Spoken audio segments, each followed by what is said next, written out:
Imagine laying under a sky ablaze with stars, millions of years ago. What visions danced behind closed eyelids before words, before civilizations? We're diving into the astonishing theory of the first human dreams, how these nocturnal journeys might have sculpted their reality, their fears, and their very first imaginings. But to understand where dreaming began, we must return to the night when the human mind first opened its eyes. He slept beneath a sky that had no name. The wind moved softly through the grasslands, whispering across the open plain, touching the bodies of those who dreamed without knowing what dreams were. The world was silent. No voices, no words, only breath, and the sound of life waiting to be born. Inside a shallow cave, one man slept apart from the others. His name was not yet a name, a sound, perhaps, that only his tribe used when calling him from afar. His body curled near the embers of the dying fire, skin marked with the ash of another day's hunt. He did not know that this night would open a door that could never close. The firelight trembled, flickering across the walls. The shadows of the flames swayed like living creatures. His breathing slowed. His eyes moved beneath closed lids.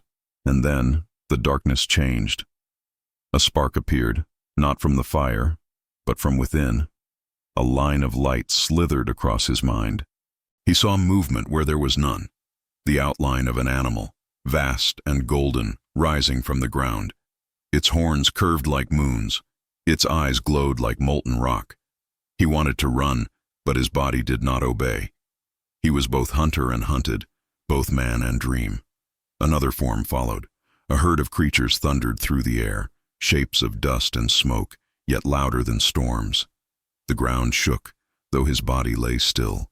Their hooves struck the earth of his mind. They passed through him, and he felt them not as sound, but as memory, as if they had lived inside him long before his birth. He reached out to touch them. His hand met air, then water, then light. Everything shifted. He was floating now, in darkness and color, surrounded by eyes that were not his own. Some blinked, some watched, some wept fire. He tried to scream, but the air filled his mouth with warmth instead of sound. The cave was gone. He stood on a plain that glowed like dawn, yet the sun had not risen. Figures surrounded him, humans, but not of flesh. Their bodies shimmered like smoke caught in wind. They danced without feet, they sang without voice. Each movement left traces, red, yellow, white, strokes of light against the black of nothingness. He saw their shapes turn into beasts, their gestures into storms, their breath into color. The man fell to his knees, covering his ears though there was no sound. He could feel the noise, the rush of unseen rivers, the growl of invisible predators, the echo of time itself collapsing inward. A vast shadow moved overhead. Wings stretched across the horizon, longer than mountains. The creature had no face, no eyes, only light spilling from within its shape. It looked down upon him. He did not know the word for God, but the word was born in that moment. The dream shifted again. He stood before a wall of stone, smooth, ancient, breathing. 1,000 hands reached out from it, pressing against its surface from the inside. The fingers left stains of red and black, small, large, trembling. The wall pulsed like skin. He felt it calling to him, not with words, but with warmth, like fire that wanted to be touched. He raised his hand and pressed it against the wall. The stone answered. The color spread beneath his palm, blooming outward, a mark made not by pigment, but by thought. His handprint glowed for an instant, then burned into the surface like a memory carved into time. The air filled with sound, a deep hum that shook his ribs. He felt something leave him, not pain, not breath, but the shape of himself, given away to the world. The walls of the cave began to move. The animals from his dream returned, vast, luminous, galloping through the dark. They burst from the rock, running through the air, dissolving into smoke and light. The man fell backward, his body shaking. His eyes opened, and for a moment, he could not tell whether he was awake or still dreaming. The fire was dying beside him. Its last sparks floated upward like stars. The cave was silent. But the images remained, faint silhouettes on the walls, as if the dream had left its shadow behind. He crawled closer, breathing heavily. His hand trembled as he reached out again, touching the cold surface. It was smooth, too smooth, and yet his hand fit perfectly into the mark. He looked toward the others, still sleeping. None had seen, none had heard. He turned back to the fire. The smoke rose in thin spirals, forming the shapes he had just seen. Bisons, horses, eyes. He blinked. They vanished. He whispered a sound, not a word, but something like one, a name. He did not know who he spoke to, the fire, the dream, or himself. He only knew he had seen something the others could not. Outside, the wind moved across the plain again, gentle, endless, unaware. But inside that cave, inside that man, something had changed forever. For the first time in all of time, a human had dreamed, and the dream had looked back. He whispered a sound, not a word, but something like one, a name. He did not know who he spoke to, the fire, the dream, or himself. He only knew he had seen something the others could not. Outside, the wind moved across the plain again, gentle, endless, unaware. But inside that cave, inside that man, something had changed forever. For the first time in all of time, a human had dreamed, and the dream had looked back. The mornings came cold. The sun rose slow and pale over the plain, its light thin as bone. The tribe awoke one by one, stretching their limbs, shaking the dust from their hair. Smoke from the dying fires drifted upward and disappeared into the gray air. There were no words, not yet. Only gestures, grunts, the rhythm of movement. Hands pointed, eyes glanced, feet walked. That was life. They hunted, they ate, they slept. And in the silence between, they listened, not to the world, but to the beating inside their own chests. He walked among them, the man who had seen the vision. Something had changed in his gaze. When he looked at the trees, he did not only see wood. When he looked at the sky, he did not only see clouds. The world had grown larger, filled with echoes of what was not there. He could not name it, but he could feel it, like a hand pressing against his mind from the inside. He followed the others to the river. The air was cool, the water clear and slow. They drank. They washed their faces. He knelt, his reflection breaking in the ripples. A man's face looked back, strange, shifting, unknown. He tilted his head, and so did it. He opened his mouth, and the reflection moved, but no sound came. For the first time, he understood that he was two things, the one who looked and the one who was seen. He sat still, staring. Behind him, the tribe moved away, their footsteps fading. He stayed. The wind touched the surface of the water, and his face broke apart, hundreds of fragments swirling, reforming, vanishing again. He felt something stir inside him, not fear, not hunger, something quieter. Wonder. Days passed. He hunted with the others, but his eyes often wandered to the horizon, to the shapes of clouds, to shadows that stretched and twisted. Sometimes he stopped mid-step, watching the play of light through leaves, the shimmer of insects in air, the flicker of the fire at night. The world had become alive, not just breathing, but speaking. And though he did not understand its words, he knew it was trying to tell him something. One evening, while the tribe ate in silence, he noticed a child stacking stones beside the fire.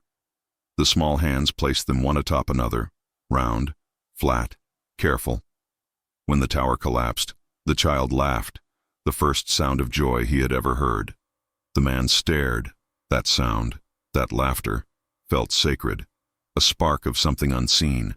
He smiled without meaning to, and when the child saw him, it laughed again. The sound spread through the camp, soft and strange, like wind through leaves. For the first time, he realized that sound could make warmth. Not fire, not sunlight, another kind. a warmth that moved from one body to another. Later, when the night came, he sat alone near the fire. He traced shapes in the dirt with a stick, circles, lines, something like the curve of an animal's horn. The fire's light flickered across the marks. He erased them, drew again. Each line seemed to whisper to him, more. He looked up. The moon was rising, bright, round, silent. Its reflection shimmered in the river beyond the cave.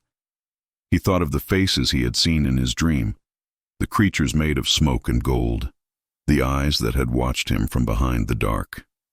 He wondered if the moon was one of them, another watcher. He whispered to it, softly, not knowing why. "See me." The word was not a word yet. It was a breath, a thought with sound.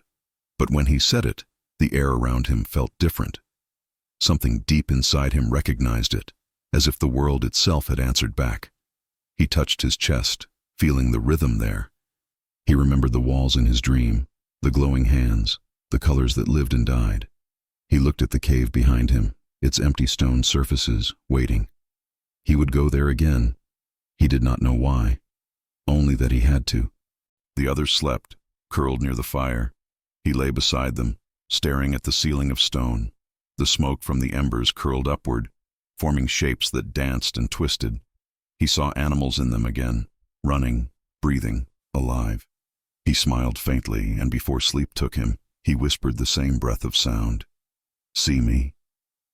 Outside, the wind carried the ashes of the fire across the night, and somewhere above, the moon blinked, as if in answer. The cave waited. For days, the man returned to it, not to hide, not to sleep, but to look.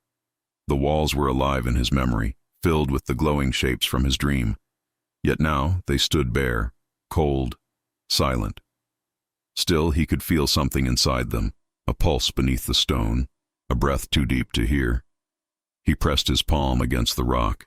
It was cool, smooth in some places, rough in others. He closed his eyes. The images were still there. The herds, the eyes, the hands, the endless movement. They wanted to live. They wanted to come out. He gathered earth from the floor, red dust, dark and wet. He crushed it between his fingers. The color clung to his skin. It looked like blood. He stared at it, mesmerized. Something in him understood. This was what the dream had shown him, the color of life itself. He mixed the red dust with ash from the old fire, with spit, with the fat of a beast killed that morning. The smell was strong, raw and sweet, like the heart of the earth. He dipped his fingers into it, feeling its warmth, its weight, and then he touched the wall. The first mark was a blur, just a smear of red against the gray, but it glowed in the firelight, soft and alive.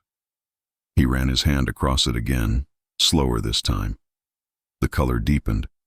The surface caught it, held it. Something inside him trembled. He stepped back. The shape was meaningless, yet it existed. It stayed. He smiled. He tried again. This time he used his whole hand, pressing his palm flat, fingers spread wide. When he pulled away, he saw it, his hand, yet not his hand. The first reflection made not by water, but by will. He touched it again. He whispered, not words, but the sound of breath meeting stone. He pressed his other hand beside it, then another, then more. Each one different, each one his, yet not. When the light flickered, the prints seemed to move, opening, closing, reaching toward him. He began to draw around them, lines, curves, circles, shapes that echoed what he saw when his eyes were closed. A horn, a back, a running leg. At first, the creature was only suggestion, a shadow of memory. But the more he worked, the more it came alive. The wall began to breathe again. Behind him, the others gathered. They had followed his scent, the sound of stone on stone. They watched in silence. The firelight flickered, their faces glowing orange and gold. The man did not look back. His hand moved faster, guided by something he could not name. The smell of pigment filled the air. The flames danced, throwing moving shadows across the walls. Suddenly, it seemed that the creatures were no longer drawings. They were there, running, leaping, breathing. The hunters gasped. A child cried. The man stepped back, chest heaving. The animals glowed in the firelight, great shapes of red, black, and gold. Their eyes seemed to follow the living. He turned to the others, his hands trembling. He touched his chest, then pointed to the wall. At first, they didn't move. Then one woman stepped forward. She pressed her palm beside his. Her hand was smaller, but it fit perfectly within the space he'd left. The color spread across her skin, catching the light. Soon, another joined her, then another. The wall filled with hands, of men, women, children, a chorus of existence carved in red.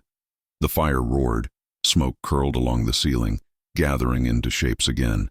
The same animals, the same eyes. But now they were mirrored on the stone. The man looked at them, heart pounding. He understood something he could not explain, that these were not just marks, they were memory, a way to trap what could not be held. He sat before the wall, exhausted, his palms raw, his breath trembling. He felt the eyes of the tribe on him, felt their awe and their fear. None of them spoke. They didn't need to. The firelight flickered lower. The drawing swayed in its glow, alive, whispering through the smoke. He whispered back, a sound half thought, half prayer. Now you see. Outside, night pressed against the cave mouth. The wind carried the scent of wet earth and dying rain. The moon rose again, pale, quiet, watching. Its light entered the cave for a moment, touching the wall. The drawings shimmered faintly, as if bowing to it. And when the moonlight faded, the fire gave one last sigh. The cave fell into darkness. But the images remained, glowing in silence, the first story ever told, written without words, by a man who dreamed the world twice. Night came again, heavy and deep. The cave was warm, still breathing with the scent of ash and ochre. The tribe slept in a circle around the fire, their faces half lit by the soft pulse of flame. But he did not sleep. He sat upright, staring into the heart of the fire, into its movement, its rhythm, its life. Every flicker was a gesture, every spark, a thought. He no longer saw wood burning. He saw the world remembering itself. Smoke rose in thin threads, twisting and joining, forming shapes that hovered just above the fire. A horn, a jaw, the eyes of something old and knowing. He blinked. The shapes vanished. He blinked again. They returned. The world was speaking, and the words were made of light. The heat pressed against his face. His breath grew shallow. He leaned closer. The fire's glow filled his pupils. Inside that glow, he saw movement, a storm within the flame itself. He heard it too, faint, distant, but rising, not crackling, not wind, a sound like humming, low, endless, alive. He closed his eyes. The sound did not stop. It was inside his head now, the vibration of stone, the rhythm of heartbeats, the sigh of the sleeping world. He tried to move, but his body had forgotten how. The hum became voice. It had no words, yet he understood. It said, "You have opened the wall, now open yourself." He gasped. The air was gone. He felt the world tilt, the ground, the fire, everything spinning into light. When he opened his eyes, he was no longer in the cave. He stood in a vast plain of smoke and fire. The sky was a ceiling of moving color, red, gold, black, like the inside of the sun. The animals from his dreams ran through it again, endless, luminous, silent. They moved in circles around him, their hooves striking sparks into the air. He felt the heat of every one of them, not on his skin, but inside his chest. He called out, but his voice came as light, not sound. It spilled from his mouth in thin lines that curved through the air and joined the shapes above. His words became images. His thoughts became sound. His body became shadow. He was not a man anymore. He was part of the dream itself. From the center of the fire came a new shape. Tall, human, yet not. Its body was made of moving flame, its eyes black voids filled with orange light.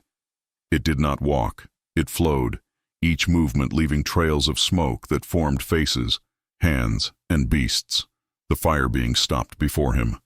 He fell to his knees, his breath burned in his throat. He did not know what this thing was, but every cell of his body knew what it meant. It was the voice, the thought that lived inside him, now standing before him. The being leaned close. It spoke without sound. The words bloomed directly inside his mind. You are the mirror of the world. I am the world seeing itself. He reached out his hand. The fire reached back. When their fingers met, pain and clarity struck at once. He saw everything, the stars, the rivers, the bones beneath the soil. He saw birth, death, the circle of everything breathing as one. The fire moved through him, showing him things that had not yet happened. Snow over plains, towers of stone, endless faces of people not yet born. He tried to cry out, but his voice melted into light. The tribe stirred in their sleep. The fire in the cave flared suddenly, roaring, bright, alive. The man sat motionless, his eyes wide, glowing faintly like molten metal. He whispered to no one, "It speaks." The others woke in panic, backing away from the fire's sudden fury. The flames were taller now, reaching the roof, casting shadows that twisted and ran across the walls. The drawings moved. The hands seemed to open and close. The animals galloped in place, their hooves pounding against the stone that was no longer stone. The man stood among them, his silhouette black against the inferno. He raised both hands. The fire bent toward him, as if listening. The heat was unbearable, yet he did not flinch. The people screamed, but he only stared deeper into the flame, his voice rising above the roar. "I see you. I hear you. I am you." The fire's color shifted, red to white, white to gold. The smoke turned into spirals of blue. The hum became a chant that shook the air, though no one made the sound. For a heartbeat, the cave was gone. The fire, the tribe, the man, all one breathing light. Then silence. When the light faded, the fire had returned to its calm glow. The people cowered, whispering. The man stood still, his chest rising and falling. His hair was singed, his skin glistened with sweat and ash. His eyes, though, were different, not black anymore, but amber, glowing faintly in the dark. The old woman crawled forward, trembling. "What did it say?" she whispered. He looked at her for a long time. The air shimmered between them, and then he answered, his voice quiet but steady. "It said we are the fire, and we have just begun to burn." When the fire quieted, nothing felt the same. The tribe avoided him. They whispered when he passed, eyes lowered, breaths held. Even the children who once laughed at his strange gestures now hid behind their mothers. He was no longer one of them. He had stepped into a world they could not see, and he had brought part of it back. The cave no longer felt like shelter. The air trembled there, alive, restless, whispering his name in the crackle of the ashes. At night, when he tried to sleep, he saw the shapes again, faint now, fading.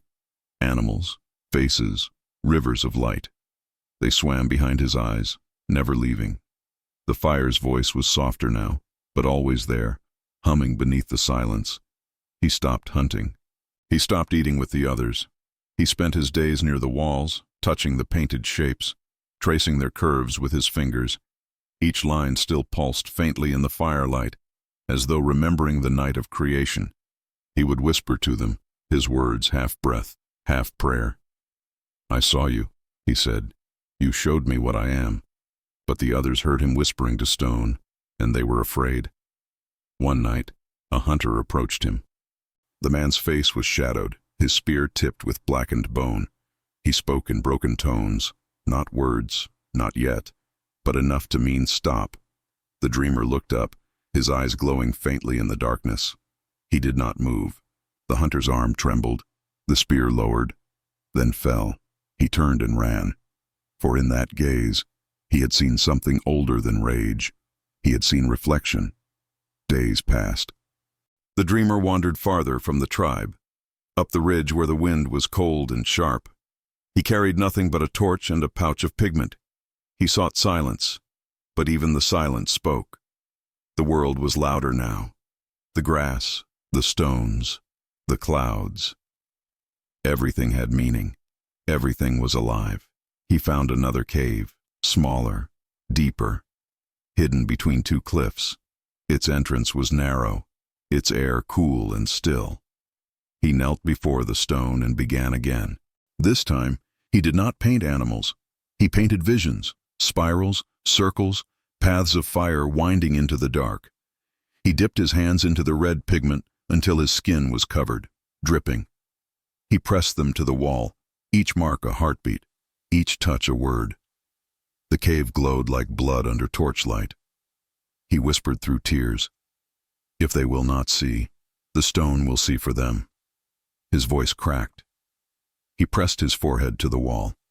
The pigment smeared, his breath leaving fog against the surface. The fire flickered low, and in the shadows, the shapes seemed to move again, not from the flame, but from within the stone itself. He saw faces, not human, not beast, faces made of thought, of color, of fear. They looked back at him, pitying, knowing. He wept, though he did not know what tears meant. Outside, thunder rolled, distant, low, like the echo of a memory. The storm returned, and with it, the scent of wet earth and smoke. He walked to the mouth of the cave. The valley below was dark, lit only by lightning. The tribe's fires burned faint and far. He could see them, but they could not see him. He raised his torch toward the sky. The wind caught it, the flame bending backward, roaring. He shouted into the storm, not words, but a cry from the soul, a cry that said, "I am still here. You showed me everything. Why can they not see?" The wind answered with rain. The torch hissed, then died. He stood in the darkness, alone, the cold washing the red from his hands. The color ran down his arms like blood, dripping into the mud. He stared at his palms, empty, pale now, human again. He turned back to the cave. Inside, the walls shimmered faintly in the lightning's glow. The faces, the spirals, the symbols, they were still there, watching him. He smiled faintly. "They will come," he whispered. "One day, they will see." He sat at the entrance, legs folded, back straight, the rain falling around him. The storm raged, but inside the cave there was calm, only the smell of pigment, the whisper of water on stone, the heartbeat of a man who had seen too much. And as the night deepened, he closed his eyes, breathing slowly. The hum returned, distant now, like memory. The voice that had once filled the cave now spoke inside his chest. "All seeing begins in darkness." He smiled. "Then I will wait." Lightning flashed once more, illuminating the red marks on the cave walls, still wet, still alive. Then darkness took them all. Time passed. The rains came and went. The grass grew and died. The caves filled with silence. Seasons folded into each other like waves, and the dreamer was gone, but his marks remained. His hands, red and black, still reached from the stone, their fingers frozen mid-gesture, as if trying to speak across the ages. Dust covered them. Ash softened their edges. Yet beneath the darkness, the color still lived, waiting for eyes that would understand. Centuries became centuries more. Others came, hunters, wanderers, tribes with new names and new gods. They passed the cave, entered its shadow, and felt something there. They didn't know what. A stirring, a pull, a presence. They touched the walls, tracing the shapes. They saw the animals, the spirals, the hands, and though they had never seen a dream, they remembered it. The fire that once spoke to one man now lived quietly inside them all.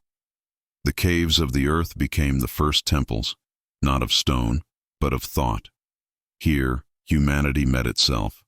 Here, the invisible took shape. Here, the dream learned how to stay alive. Far above, the stars watched. The same sky that had burned over the first dreamer still looked down upon his work. The constellations shifted. The rivers changed course, yet the pattern remained. What had begun as breath on stone had become the voice of memory itself. A woman entered the cave one night, her skin darker than the walls, her hair tied with sinew, her eyes sharp with wonder. She held a torch, and when its light met the paintings, they awoke again. The red flared into gold, the black shimmered into silver. For an instant, she saw the animals move, the great bison running, the mammoth raising its trunk, the handprints reaching. Her heart pounded. She dropped the torch, fell to her knees, and whispered, "Who made this?" No one answered. The wind sighed through the mouth of the cave, carrying the scent of earth and rain. But something inside her shifted, a feeling older than language. She felt watched, not by eyes, but by meaning. She placed her own hand upon the wall beside the oldest one. The color stained her skin. She smiled. Outside, dawn broke. The first rays of sunlight crept into the cave, touching both hands, the old and the new, and the stone glowed softly, alive again. The woman rose, tears in her eyes, and stepped back into the world. The dream had found her, and it would never stop finding us. Because the dream was not just a memory, it was inheritance. Every thought, every story, every symbol born since was a spark of that first fire. The world we imagine is the world that imagined us. The dream continues each time a child closes their eyes, each time a hand reaches for a wall, each time the dark begins to whisper. The narrator's voice softens, ancient, tender, eternal.